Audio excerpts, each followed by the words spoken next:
Një tjetër zonë e njohur e kryeqytetit, ajo i cirkut, pritet të kthehet në një hapësirë moderne dhe multifunksionale, fal një projekti arkitekturor për përzgjedhjen përmes një konkursi ndërkombëtar. 6 studio të njohura nga Danimarka, Britania e Madhe, Franca, Spanja, Japonia dhe Italia konkuruan me ide të veçanta për të sjellë një transformim të plotë të kësaj zone.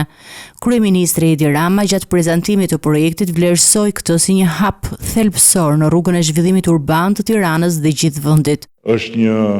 tjetër gur i rëndësishëm që ne synojmë të vëmë në rrugën e re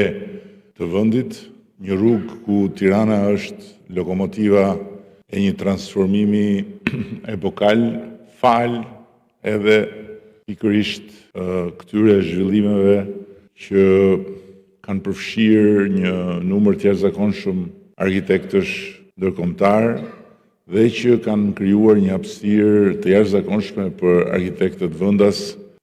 për të gjithë vajzat dhe djemt që kanë pasion arkitekturën dhe që e ushtrojnë këtë profesion, që faktikisht të jetojnë në një vend që sot është një universitet i hapur dhe që jo vetëm këtyre konkurseve, po dhe partneriteteve me studiot e mëdha ndërkombëtare të mund të përfitojnë një dije shumë të çmuar, një dije përmes ndërveprimit me profesionist shumë të spikatur të kësaj fushë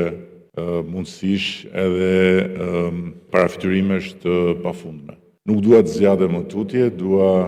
Nga ana e saj, kryetaria e komanduar e Bashkisë së Tiranës, Anuela Risani, bëri të ditur se pjesë e këtij transformimi do të jetë edhe ndërtimi i një shtëpie të re për teatrin e Metropolit, duke shtuar dimensionin kulturor të projektit dhe duke krijuar më shumë hapësira publike për komunitetin.